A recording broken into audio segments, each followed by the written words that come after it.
Master साहब स्वयं ही 10-12 युवकों को आग्रह कर विद्यालय में बुलाकर लाए। उनका मन तो नहीं था इस नीरस कार्य में लगने का, परंतु वे सभी मास्टर जी का आदर करते थे, सो विद्यालय में आ बैठे। तो मास्टर जी ने क्या किया, खुद ही गए और गांव में से 10-12 युवकों को आग्रह किया, निवेदन किया कि वो विद्यालय में चलकर पढ़े।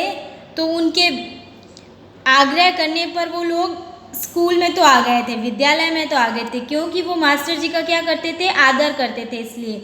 लेकिन उनका पढ़ाई लिखाई करने का मन बिल्कुल नहीं था, नीरस। नीरस का अर्थ बताया था मैंने क्या, जिसमें मन नहीं लगे। तो उनका मन नहीं था, लेकिन फिर भी वो उनका आदर करते थे, इसलिए वो उनके साथ आ गए थे।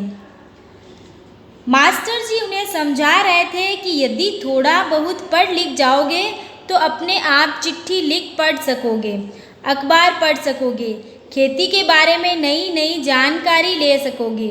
उनकी बात एक दो युवकों की समझ में आ गई। उन्होंने अपने साथियों को भी समझाया कि शाम का समय नष्ट करने की अपेक्षा 1 घंटा स्कूल में आकर पढ़ लिया जाए तो उससे लाभ ही होगा। चलो थोड़े दिन ऐसा करके देखते हैं, कुछ लाभ होगा तो आएंगे, नहीं तो किसी की कोई ज़ोर ज़बरदस्ती तो है नहीं, साथियों ने कहा।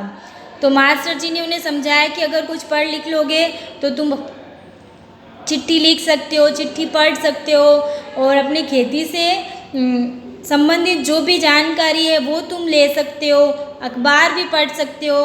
तो उनकी ये बातें सुनकर एक दो युवक थे, उनको तो बात समझ में आ गई थी, और उन्होंने अपने जो साथी थे उनको भी समझाया कि कुछ दिन आके देख लेते हैं, अगर कुछ समझ में आएगा तो ठीक है, अच्छी बात है, नहीं आएगा तो छोड़ देंगे, कोई ज़बरदस्ती तो है नहीं।